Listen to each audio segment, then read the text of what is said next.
Добро вечер, петок, термин резервиран за новото издание на Тренинг. Стартуваше светското фудбалско првенство. За прв пат се игра во 3 земји: САД, Мексико и Канада. Ке се игра на 16 стадиони во 16 градови. 2 во Канада, 3 во Мексико и 11 во САД. 39 дена фудбал и 104 надпревари. Ова ќе биде најмасовното светско првенство, бидејќи од 32 се зголеми на 48 репрезентации учесници. Како резултат на тоа, вкупниот број на надпревари на првенството ќе се зголеми од претходните 64 на 104, додека време траењето на светското првенство е продолжено од 32 на 39 репрезентации. Мој фаворит на ова светско првенство е Германија. Инаку и натаму најплатен фудбалер е Роналдо. Ова е почеток на Трилинг, а ќе стартуваме со светскиот наш виртуоз Владко Стефановски. Овој мюзикл мене ме врати назад, многу силно ме погоди емоционално. Амбасадори сме, да, ама никој не те плаќа за тоа. Не, хонорарите, ако ја побарам хонорар за мој настап во Скопје, во висина на хонорарите што им ги даваат на некои странски уметници, мене ќе ме уапсат. Ние сме сега на краток фитилј. Сите овде што живееме сме на краток фитилј. Нема околу мене човек, пријател или познаник или колега кој не знам дека е у процедура на вадење на бугарски пасош. За такво национално единство збориме. За такво достоинство збориме.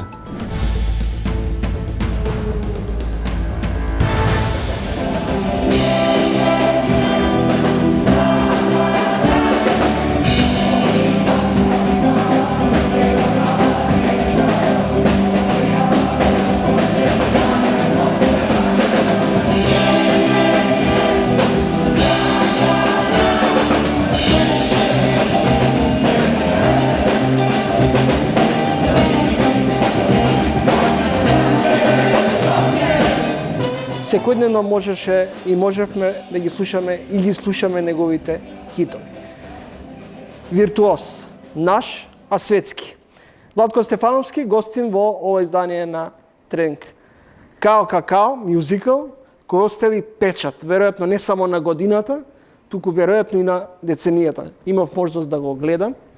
Зошто после ваквав еден голем настан со триото, во соработка со Пројковски и Венко Андоновски.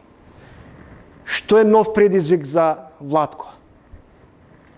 Многу емоции, многу... Председ, добро вечер. Благодарам што ме поканивте во емисијата. Јас сум во многу проекти влезен. Паралелно работам прилично различни проекти со различити соработници. Неодамна се вратив од Подгорица, кај што свирев со Симфонискиот оркестар на Црна Гора и со моите драги пријатели Мирослав Тадич, Теодоси Спасов, Кристијан Јарви, диригент. Тоа е една работа. Ме очекуваат концерти со моето трио, со Јан Стефановски и со Иван Кукич. Ме очекуваат концерти акустични со Мирослав Тадич. Ме очекува солистички концерт наскоро соло. Така што ја не ги мерам така работите сега. Нешто е многу големо и успешно и после тоа што да се прави.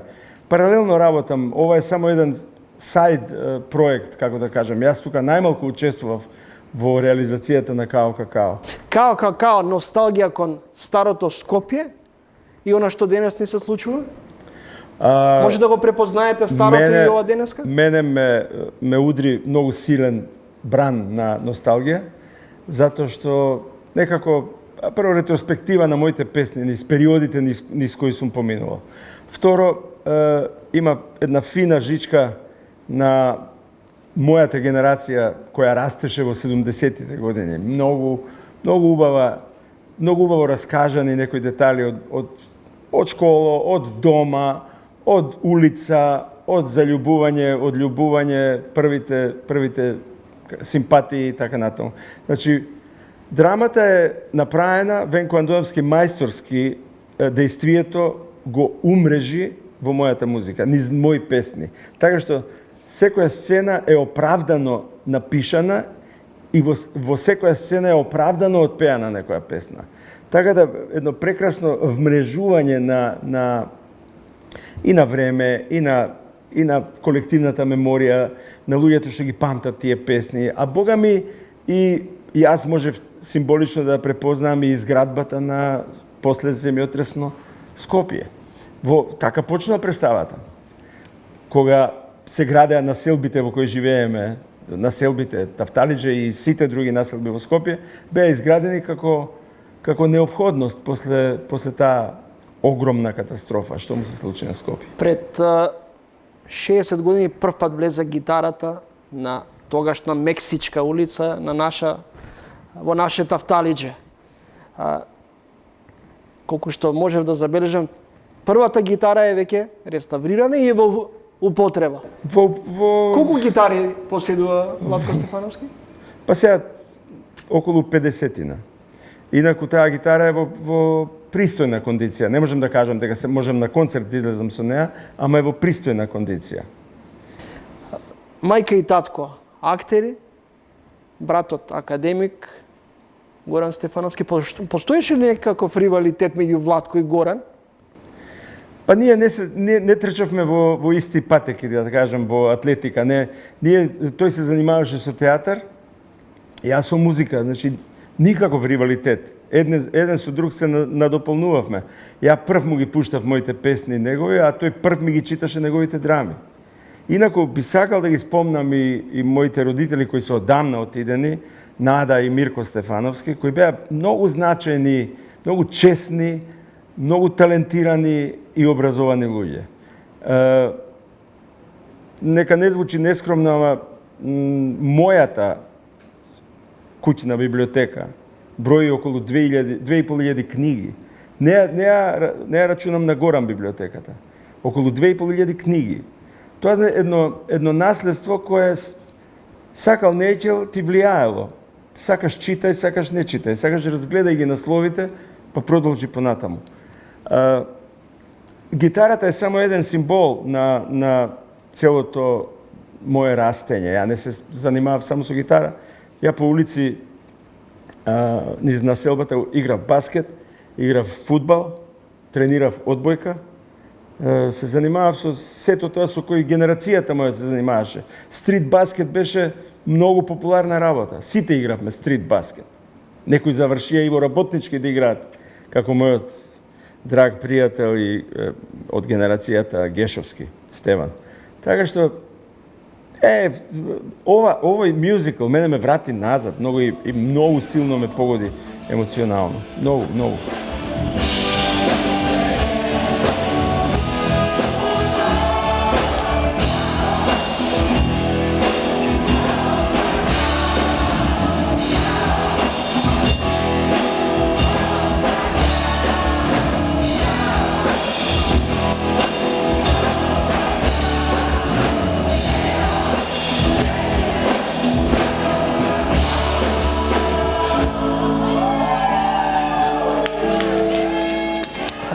Вашиот син израсна, оди по стапките ваши, вашата ќерка докторираше, живее и работи во Ирска. Да. Ќерка ми Таа ја прекинува музичката лоза? не ја прекинува. Мислам дека книжевноста е исто така многу значајна уметност. Таа докторираше на Падова. Универзитетот од Падова, незиниот докторски труд го отштампа во книга, која самиот универзитет го објави, што не се случува тоа на секој студент и на секој докторант. Тоа беше значајно парче научен труд што она го направи. Се врати од Падова, година дена бараше работа во Македонија, не ја најде и си замина во Ирска. Многу логично, како многу други млади луѓе од слична генерација, од тие генерации.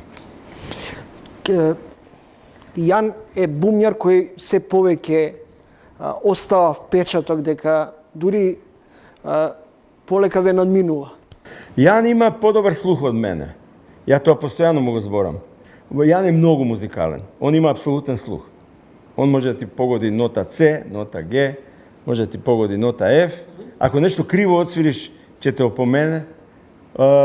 Многу е талентиран, стварно. И вчера го слушав во Аудиокултура, има настап со неговата генерација джез музичари кои завршија во Универзитетот Гоце Делчев во Штип.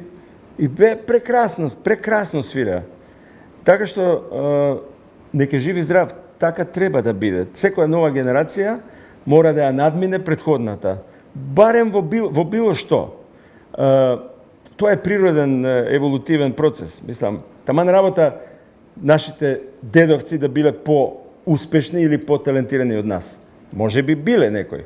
Ама редно е секоја следна генерација да отиде за чекор по-натаму од претходната. Во едно интервју прочитав, велите, голема дупка ми остави во душата смртта на мојата сопруга. Сега се чувствувате самотни, се чувствувате осамен? Тоа се више приватни фајлови на кои ретко сакам да зборувам. Ја никогаш не сум зборувал. Луѓе, некои жолти печати измислуваат интервјуи, некои дигитални платформи измислуваат приказки. Дури прочитав една приказна дека сум се оженил. По порталиве излегува се и се што. Така што, ја не сакам да зборувам толку за мојот приватен живот. Се разбира дека поминав еден процес на многу тежок период. Некако се накалемија една по друга трагедија, приватна. Меѓутоа, се обидувам и јас и моите деца се обидуваме да излеземе од таа матрица, да кажам. 5 децени музичка кариера, творештво. Последните 2 албуми се под наслов Гитарата пее и Мускулна меморија, нови песни што ве враќаат на деновите од рок фјужен. Дали овие ви се тестаментални, можеби? Сега после, ја не ги сакам тие зборови тестамент. Дури еден пријател напише и ова какао е епитаф. Епитаф не е убав збор. Епитаф е надгробна порака. Тестаментално не би сакал така да звучи тоа. Ја имам, доколку ме држи здравие и среќа, верувам дека и понатаму ќе се радувам на занимавањето со музика. Верувам дека и понатаму ќе бидам инспириран да патувам, да соработувам со добри, да не речам врвни музичари. Барам нови начини, како вода. Барам нови начини, нови патеки. Што е предизвик нов за Владко на после 5 децени? За да го разберете, Добро? За да ја разберете таа страст и таа љубов, треба да се занимавате со музика. Секој концерт е празник. Секој концерт е празник на добриот дух, на доброто расположение, на добрата комуникација помеѓу артистот и помеѓу публиката. Тоа се свечани и свети нешта, би рекол. Свечани и свети. Затоа што тоа е нешто што не можем да го објаснам со зборови. Целата таа возбуда која се случува на сцена, во соработка со тие со кои свириш и во комуникација со тие за кои свириш, е нешто магично. И сега, потрагата по таа магија не престанува и токму тоа е тоа што ме држи. Ја не свирам за да заработам уште 100 евра. Јас свирам затоа што тоа ме одржува, ме прави жив. Се чувствувам 3 пати по-жив кога сум на сцена, отколку кога сум во самопослуга. Може ли музичар да не сонува ноти и концерти? Па ја не сонувам ноти затоа што ја не пишувам ноти. Не сум од тие музичари што пишуваат и што читаат ноти. Јас сонувам мелодии. Јас сонувам гитарски сола, сонувам ритмови, а богами и текстови.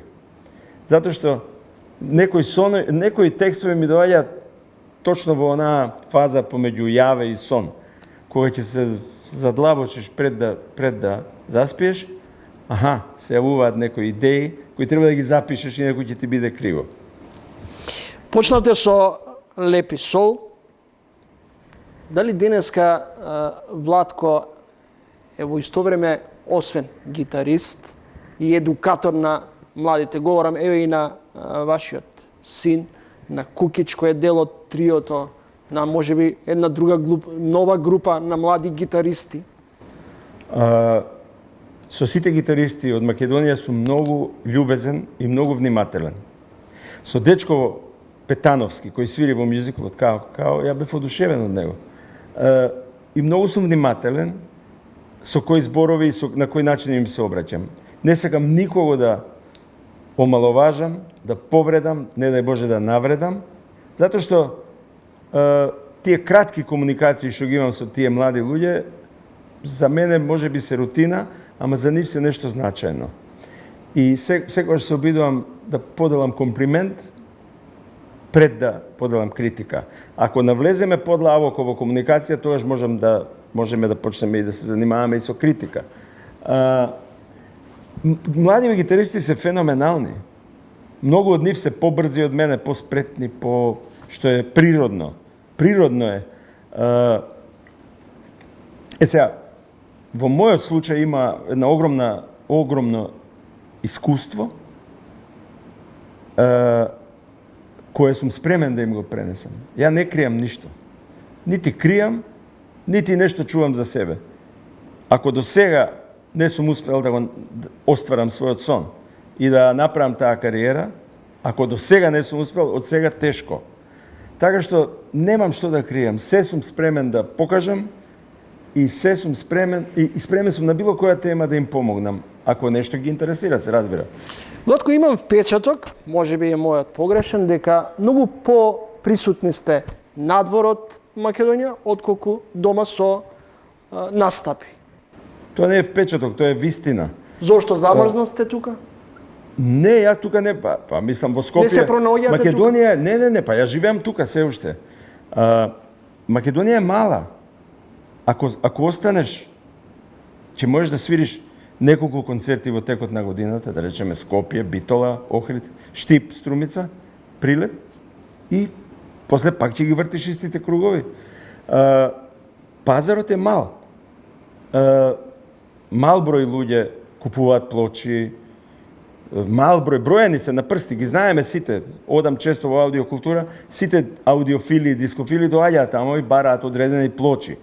Тоа е многу едноставно, мислам. Надвор сум затоа што ме бараат вамо, тамо, онамо и патувам, свирам и се враќам дома. Повторно во Скопје и во Тафталиџа. Имавте настапи во Лондонската филхармонија, свирате и на Аби Роуд. Што значи да се свири на Аби Роуд? Во студиото да бидете во контакт со Winehouse. Тоа е за мене остварување на детски сон. Тоа влегување во Аби Роуд студиото. Во тоа студио настанале најзначајните албуми на Битлси. Дури еден албум се вика Аби Роуд. Таму Pink Floyd го имаат снимено Dark Side of the Moon, легендарниот албум, кој се уште е на топ листа. Таму се случувале, тоа е, како би рекол, црква на модерната музика. Таму кралицата Елизабета го снимила својот говор кога станала кралица. Во тоа студио го има снимено својот инаугурационен говор. Така што таму се има случајно многу историски, многу значајни работи. Во тоа студио работел инженерот кој измислил стерео. Претходно била моно технологијата. Инженерот кој работел во Аби Роуд измислил стерео. Има негова слика тамо, покрај другите значајни проекти кои излегле од тоа студио. За мене тоа беше големо достигнување. А ова што зборите, малку луѓе успеваат од Македонија, малку луѓе успеале да свират со Лондонскиот симфониски оркестар, а уште помалку успеале да имаат албум со Ројал Филхармони, со Кралската филхармонија од Лондон. Мислам, мене ми се случија тие работи. Не велам дека сум кузне колку заслужен со својот талент, ама често пати среќата во тие работи игра огромна улога. Да те одведе патот, ти не можеш да ги испланираш некои работи. Некои работи мора да те испланираат тебе за да стигнеш до таму. Не можеш ти да речеш, сега ќе идам, тоа многу скапо кошта да снимаш во Abbey Road Studios. Многу скапо кошта и као турист не можеш да влезеш да ги разгледаш студијата, а не као музичар.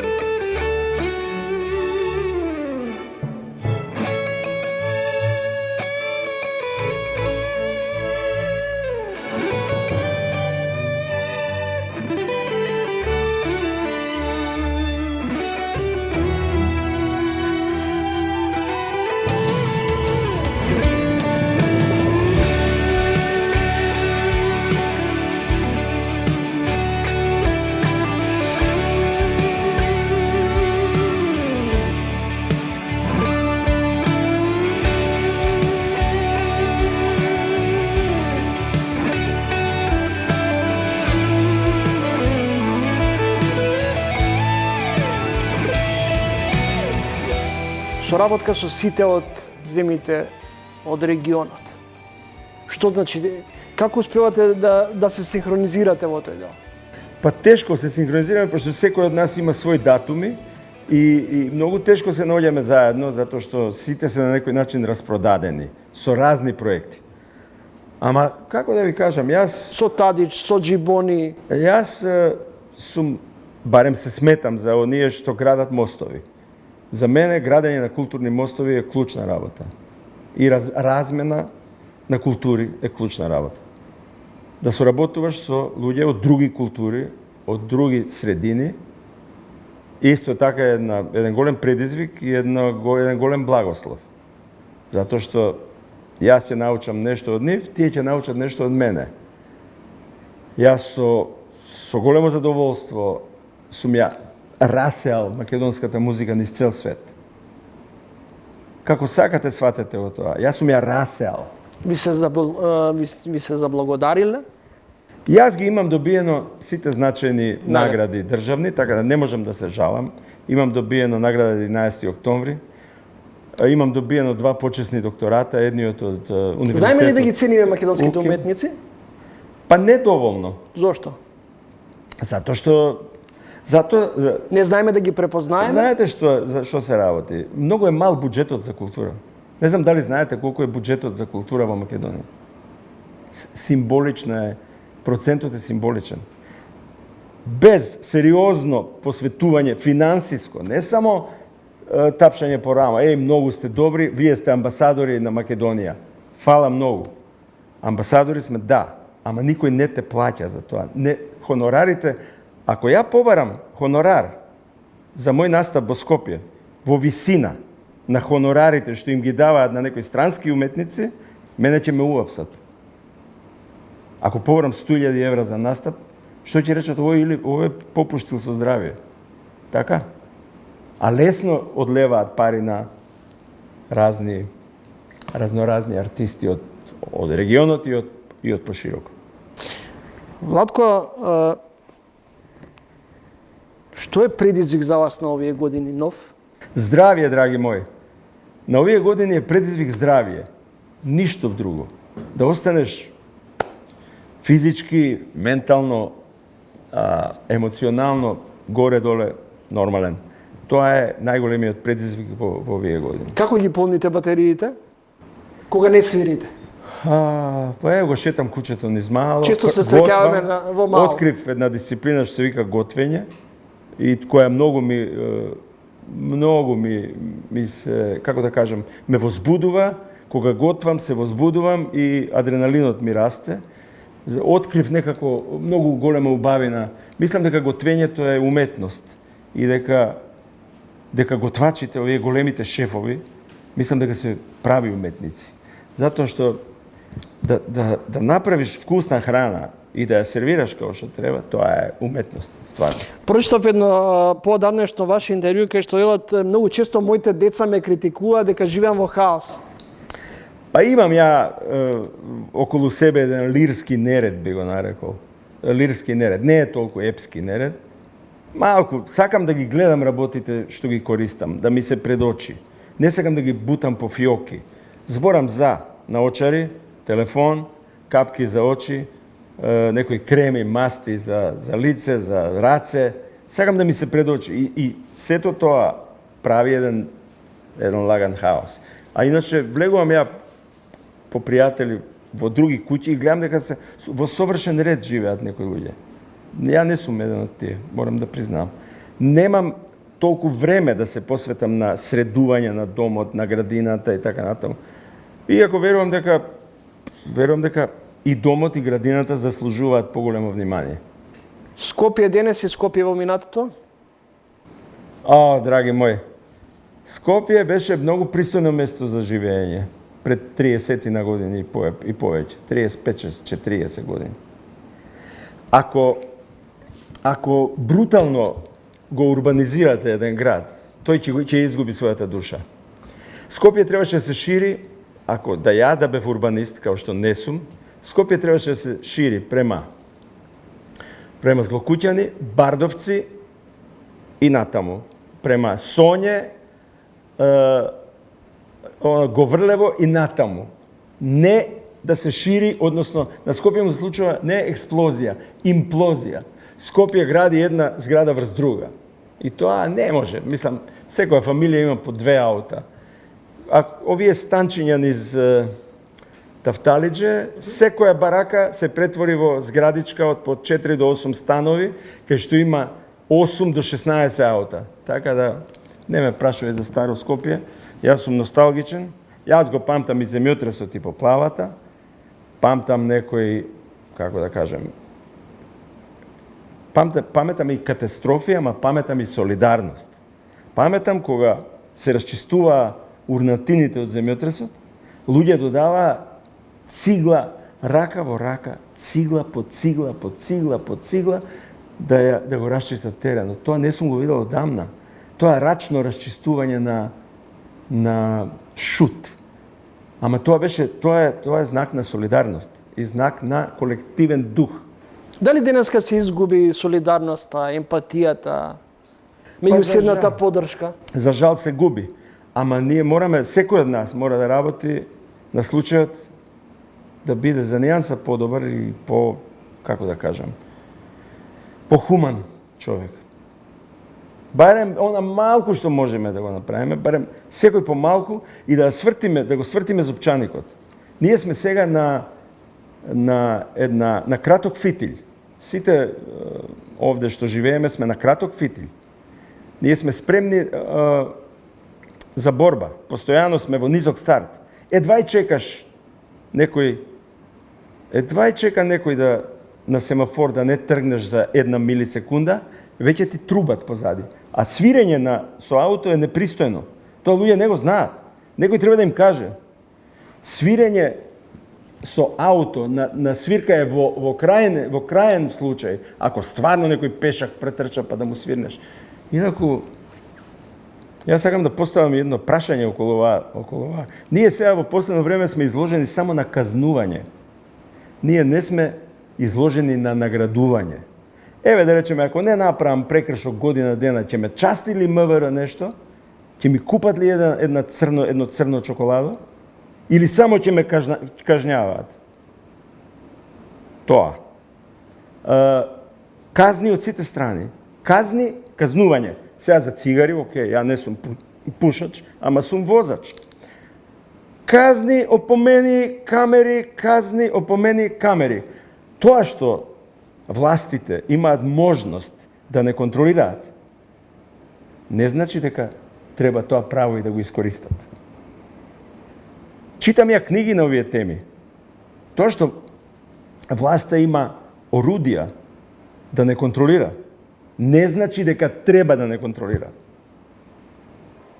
Дали тоа го толкувате како влез во интимноста? Па ние изгубивме интимноста. Ние со овие дигитали, со ова дигитално време, ние сме тотално... ние сме... Да речеме, вчера регистрирав ауто. Пред мене беше еден човек што немаше смартфон, имаше стар телефон. И тој му вика, службеникот му вика, ќе ти пратам код на мејл. И овој нема мејл у телефонот. Дали тоа значи дека што ми имаме Safe City? Дали тоа значи дека сме обавезни да носиме телефон со нас? Дали има закон за обавезно носење телефон? Има ли закон? Дали човек може да живее без телефон? Има ли право да сака да вози кола, а да нема телефон? Имам ли право на тоа или немам? Многу прашања има тука за одговарање за модерниот живот. Владко, го планирате времето?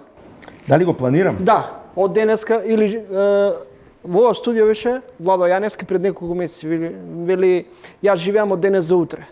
Вие како живеете?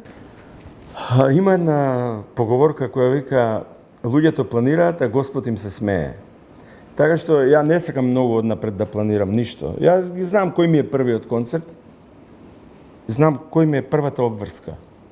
И се сконцентрирам и се усредсредувам на првата обврска. Не можам да мислам сега за некои датуми што ги имам во ноември.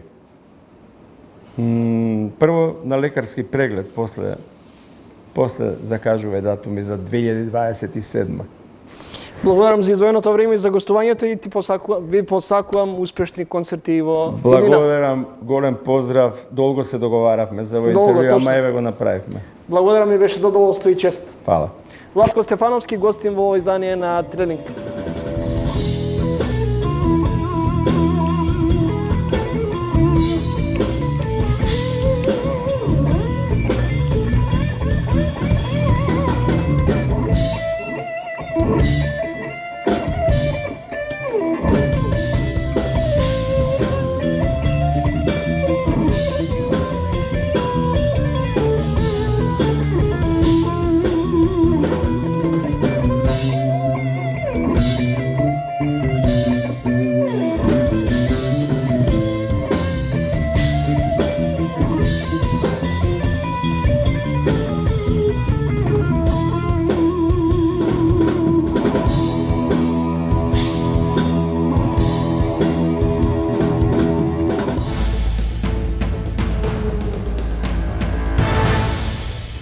Не единството, да речеме, што некои медиуми сакаат да го покажат.